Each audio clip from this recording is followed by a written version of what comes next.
Hello friends, today we are going to discuss our new topic curve tracing. Curve tracing में Cartesian curves की curve tracing देखेंगे.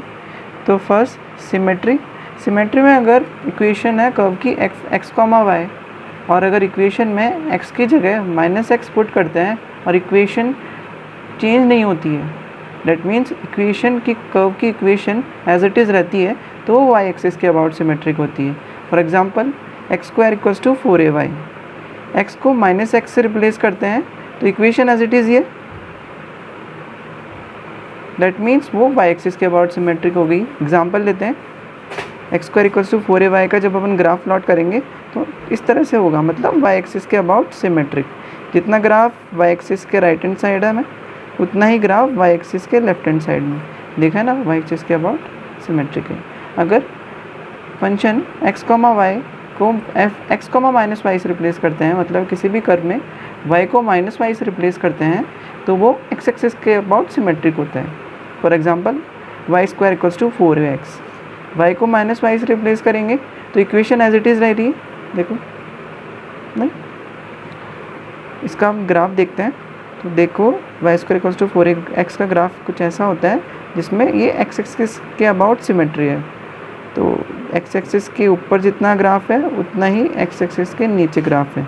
That means symmetry को अपन ऐसे पहचान सकते हैं कि वो सिमेट्री एक मिरर की तरह होती है. जितना लेफ्ट हैंड साइड में होगा उतना ही राइट हैंड साइड में पार्ट होगा. जैसे लेफ्ट हैंड साइड में कुछ ऐसा पार्ट है तो राइट हैंड साइड में भी उतना ही पार्ट होता है. देख सकते हैं जैसे x एक्सिस के अबाउट सिमेट्रिक है तो जितना ऊपर है उतना ही नीचे है. y एक्सिस के अबाउट सिमेट्रिक है, जितना लेफ्ट में उतना राइट में.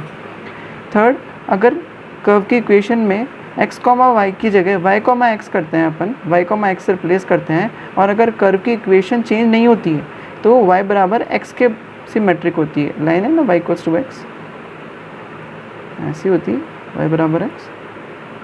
ठीक है.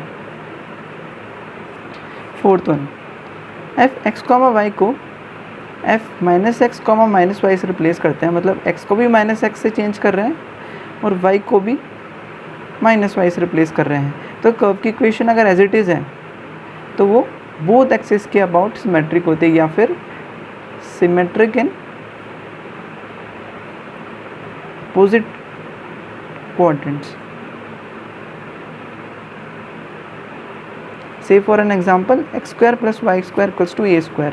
x को -x से और y को -y से रिप्लेस की इक्वेशन एज इट इज़ रह रही है, मीन्स ये बोथ एक्सिस के अबाउट सिमेट्रिक है. जैसे आप सर्किल में देखेंगे तो ये x एक्सिस है, y एक्सिस है, तो x एक्सिस के ग्राफ जितना ऊपर है उतना ही नीचे है, और y एक्सिस के ग्राफ जितना लेफ्ट हैंड साइड में उतना राइट हैंड साइड में है. Second, origin. जब कर्व में x = 0, y = 0 पुट करते हैं और कर्व की इक्वेशन को सेटिस्फाई करता है तो वो ऑरिजिन से पास होता है. Curve passes through the origin. और अगर कोई भी कर्व ऑरिजिन से पास होती है तो टेंजेंट एट ऑरिजिन एग्जिस्ट करती है, और अगर ऑरिजिन से पास नहीं करती है तो टेंजेंट एट ऑरिजिन एग्जिस्ट नहीं करती है. टेंजेंट एट ऑरिजिन निकालने का तरीका ये है कि कर्व की लीस्ट डिग्री टर्म को 0 के इक्वल पुट करते हैं तो अपने को टेंजेंट एट ऑरिजिन मिल जाती है. Intersection with the coordinate axis में आपको ध्यान ही है कि x एक्सिस से इंटरसेक्शन पुट करना है तो आपको y0 पुट करना पड़ेगा, और y एक्सिस से इंटरसेक्शन पुट करना है तो आपको x0 करना पड़ेगा.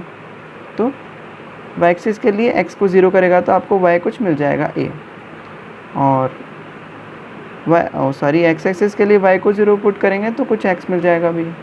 तो कोऑर्डिनेट एक्सिस से इंटरसेक्शन मिल जाएगा. एसिम्प्टोट आपको मैंने बता ही दिया था प्रीवियस वीडियोस में. रीजन ऑफ एक्सिस्टेंस में क्या करते हैं कि जैसे कोई भी इक्वेशन है ay² = 4a - x, मान लिया मैंने कोई कर्व की इक्वेशन है, तो क्या करेंगे अपन y को अंडर रूट ले लेंगे ताकि अपने को रीजन ऑफ एग्जिस्टेंस पता चल गया कि x अगर 4a से ग्रेटर देन होगा तो कर्व एग्जिस्ट नहीं करेगा, क्योंकि उस केस में y इमेजिनरी आ जाएगा. एक रिमार्क है, if the tangent at origin are real and distant then node exist at origin. मतलब अगर टेंजेंट एट ऑरिजिन आ रही है वो रियल और डिस्टिंक्ट है, रियल के साथ साथ डिफरेंट है. Distinct mean different. उस केस में नोड एग्जिस्ट करता है ऑरिजिन पे. और नोड क्या होता है? नोड कुछ ऐसा होता है कि ये नोड है तो नोड पे एक मैंने मान लिया है किसी भी कोई एक कर्व का ग्राफ है, तो एक ये एक टेंजेंट ओरिजिन है और एक ये एक टेंजेंट एट ओरिजिन है। सेकंड एक कस्प होता है, अगर टेंजेंट एट ओरिजिन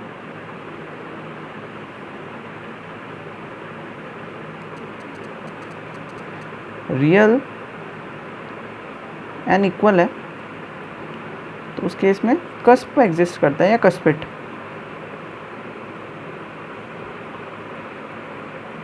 इसको अपन एक एग्जांपल से देखते हैं। Trace the curve x cube plus y cube equals to 3axy। तो आपको ध्यान है x cube plus y cube equals to 3axy की इक्वेशन ये किसकी होती है? फॉलियम की इक्वेशन होती है। मतलब फॉलियम की इक्वेशन होती है x cube plus y cube equals to 3axy। अब यहाँ पे आप पुट करोगे एक्स कॉमा वाई को वाई कॉमा एक्स से पुट करते हैं तो इक्वेशन सिमेट्रिक रहती है। एक्स की जगह वाई पुट करो वाई क्यूब, वाई की जगह एक्स पुट करो एक्स क्यूब। 3a एक्स की जगह वाई पुट करो और वाई की जगह एक्स पुट करने पर इक्वेशन एज इट इज़ है।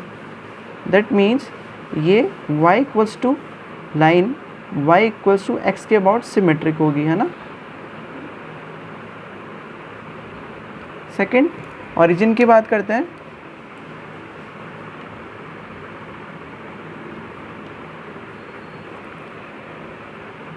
x equals to 0 comma y equals to 0 put करते हैं गिवन इक्वेशन ऑफ कर्व में, तो ये सेटिस्फाई करेगी।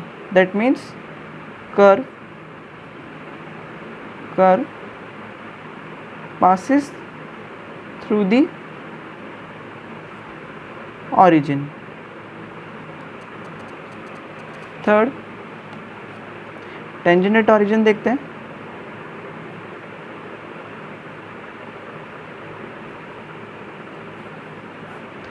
टेंजेंट एट ओरिजिन के लिए लीस्ट डिग्री टर्म को अपने को 0 करना था। मैंने आपको बताया था put the least degree term equal to 0। तो लीस्ट डिग्री टर्म यहाँ पे ये है, तो x y equals to 0, x equals to 0 और वाई इक्वल्स टू 0। ठीक है। Fourth intersection with coordinate axis.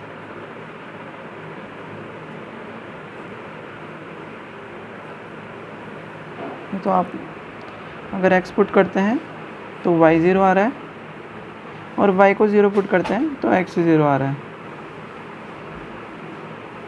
तो 0,0 से पास हो रही है। फिफ्थ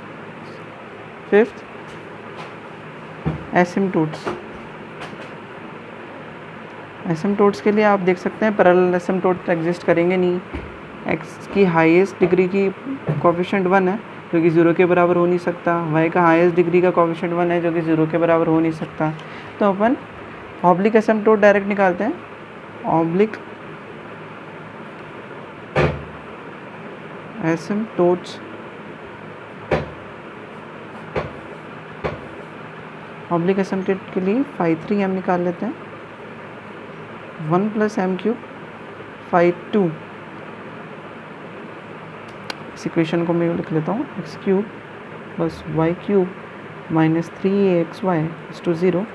अब 2 degree term 3am, 1 degree term 0 ही है। phi 3m को 0 पुट करता हूँ मैं। phi 3m को जब मैं 0 पुट करता हूँ तो 1 प्लस m क्यूब 0 के बराबर आ जाएगा, m क्यूब माइनस 1 के बराबर आ जाएगा।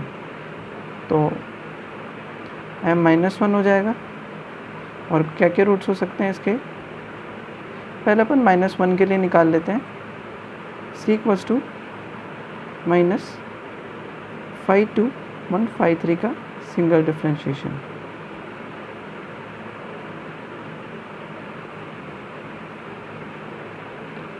phi 2 क्या गिवन है?